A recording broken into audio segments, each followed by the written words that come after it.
Hello बच्चों, कैसे हो आप? आपका रुवेश क्लासेस में आप सबका स्वागत है। आज का टॉपिक है संयोजन अभिक्रिया, केमिस्ट्री चैप्टर नंबर 1 से। उस टॉपिक को आपको सीधे बोर्ड की ओर दिखाता हूं। देखिए, यहां लिखा हुआ है कि संयोजन अभिक्रिया। बच्चों, आपके सामने एक टॉपिक आया है, जो टॉपिक है कि संयोजन अभिक्रिया। तो मैं आपको इसकी थ्योरी पढ़ के सुनाता हूं और फिर मैं समझाता हूं, फिर इनके रिएक्शन को भी बताऊंगा।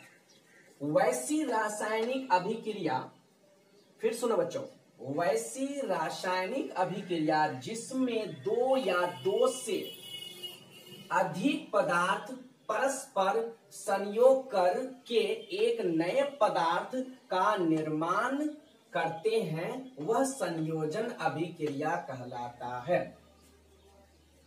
अब समझो बच्चों कि आपके सामने दो यौगिक है, दो यौगिक यानी दो कंपाउंड है। अगर वो दोनों कंपाउंड को किसी के भी प्रेजेंटेशन में यानी किसी की उपस्थिति में, जैसे मैंने उदाहरण में लिया है कि Mg यानी मैग्नीशियम प्लस ऑक्सीजन, जब मैग्नीशियम और ऑक्सीजन को, तो ये दोनों क्या हुआ, मैग्नीशियम और प्लस ऑक्सीजन, ये दोनों क्या है, आपस में परस्पर यानी संयोग कर रहा है, मिल रहा है। ठीक है, तो दोनों मिल करके और काम किसके प्रेजेंट में कर रहा है, ऑक्सीजन यानी मैग्नीशियम और ऑक्सीजन जो है वो काम कर रहा है किसके प्रेजेंटेशन में, तो वायु की उपस्थिति में यानी वायु के प्रेजेंट में काम कर रहा है। ठीक है, और जब मैग्नीशियम और ऑक्सीजन वायु की उपस्थिति में यानी प्रेजेंटेशन में काम करता है, तो वहां हो जाता है मैग्नीशियम ऑक्साइड।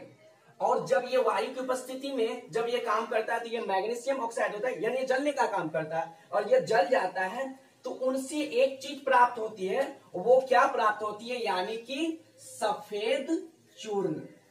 ठीक है, किनसे, यानी मैग्नीशियम प्लस ऑक्सीजन जब वायु की उपस्थिति में जलता है, मैग्नीशियम प्लस ऑक्सीजन जब वायु की उपस्थिति में जलता है तो मैग्नीशियम ऑक्साइड का सफेद चूर्ण प्राप्त होता है।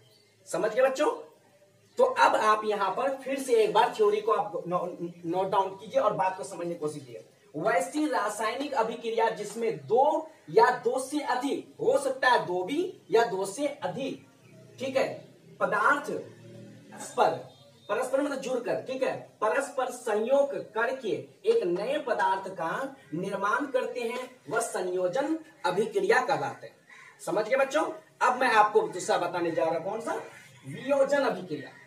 अब आप सुनिए वियोजन अभिक्रिया के बारे में।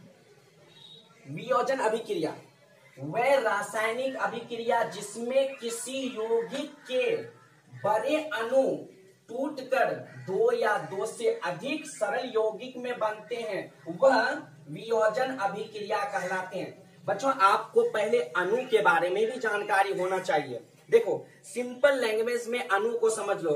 अणु अगर टूटते हैं तो वो परमाणु में बदलती हैं, और अगर परमाणु इकट्ठे होते हैं तो वो अणु में बदलती हैं। एग्जाम्पल तौर पे, आप शादी विवाह में आपने बूंदी खाया होगा, तो आप बूंदी के जब छोटे छोटे दाने देखते हो तो वो क्या है, यानी परमाणु है। जब उन्हें अगर मुट्ठी में यानी बंद कर लिया जाए और उनको अगर गोला कर लिया जाए तो वो बन जाते हैं लड्डू, और वही लड्डू क्या है, आपके अणु है। यही बात आपको समझाने की कोशिश करता हूं। ठीक है बच्चों? तो अब आप देख लीजिए बात। तो वियोजन अभिक्रिया वह रासायनिक अभिक्रिया जिसमें किसी यौगिक के बड़े अणु यानी कि उसके जो बड़े जो अणु होते हैं ना, जो मैंने अभी बताया ना कि छोटे छोटे कण से मिलकर जो बड़े कण बनते हैं वो क्या कहलाते हैं, अणु कहलाते हैं। और जो बड़े कण से टूट के जो छोटे कण बनते हैं वो परमाणु कहलाते हैं। ठीक है, तो यहाँ बात आई है अणु की। तो कहता है कि बड़े अणु टूटकर दो या दो से अधिक सरल यौगिक बनाते हैं, जो आसान सा कंपाउंड बने, ठीक है, बनाते हैं, वह क्या कहलाते हैं, वियोजन अभिक्रिया कहलाते हैं। समझ गए बच्चों? इसके एक उदाहरण देखिए। कहता है कि पोटेशियम क्लोरेट, बच्चों एक बात याद रखना, KClO2 का पूरा नाम होता है पोटेशियम क्लोरेट, और ये जो 2 है ना, ये संतुलित करने के लिए दिया गया है, ठीक है। तो पोटेशियम क्लोरेट को आप जब गर्म करेंगे, तो आप पोटेशियम क्लोरेट को गर्म करेंगे तो ये पोटेशियम क्लोराइड में बदल जाएगा। किसको? पोटेशियम क्लोरेट को गर्म करने पर यानी पोटेशियम क्या बन जाता है? क्लोराइड बन जाता है, और बचे जो ऑक्सीजन जो होते हैं वो क्या है? गैस है, जो इस प्रकार से निकल रहे हैं। और एक बात याद रखना बच्चों, गैस कभी थमने वाली चीज नहीं है, ये हवा में घुलने वाला और उसमें मिलने वाला तत्व है। बात याद रखना, केमिस्ट्री एक ऐसा पेपर है, अगर आपको कॉन्सेप्ट अगर सही है तो आप केमिस्ट्री का पेपर में अच्छे मार्क्स ला सकते हैं। अगर आपकी केमिस्ट्री में कॉन्सेप्ट क्लियर नहीं है और आप रटने की भूल अगर कर रहे हो, तो आप एक बात मान लो कि अगर फ्यूचर में आप केमिस्ट्री लेके पढ़ना चाहते हो तो आप कभी केमिस्ट्रियन नहीं बन सकोगे। इसीलिए केमिस्ट्रियन बनना है तो आपको केमिस्ट्री के थ्योरी और उनके रिएक्शन पे आपको पूरी तरह से जानकारी रखनी होगी। आप ये भूल मत करो कि आप केमिस्ट्री को रट रहे हो, क्योंकि केमिस्ट्री रटने वाली सब्जेक्ट नहीं है। अगर केमिस्ट्री को रटना शुरू करोगे तो एक बात तो तुम्हें पता चल जाएगा, रट के तो बाबू एग्जाम में बेड़ा पार लगा लोगे, लेकिन फ्यूचर में आगे अगर तुम कहीं पढ़ाई करना चाहते हो तो वो पढ़ाई तुम नहीं कर पाओगे, क्योंकि कॉन्सेप्ट क्लियर नहीं होगा बाबू, तो तुम्हारा केमिस्ट्री बिल्कुल खराब जाएगा।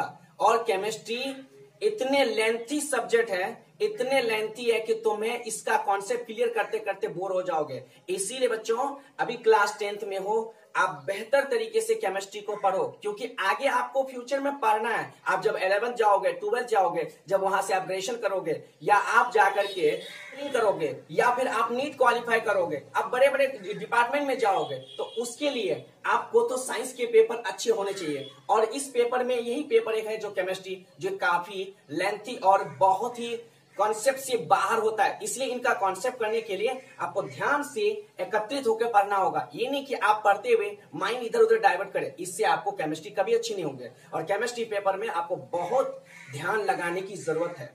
ठीक है बच्चों, अगर आपको वीडियो अच्छी लगी हो तो आप मेरे वीडियो को लाइक करो, सब्सक्राइब करो, शेयर करो। ठीक है बच्चों, और आप स्क्रीनशॉट ले लेंगे। धन्यवाद बच्चों।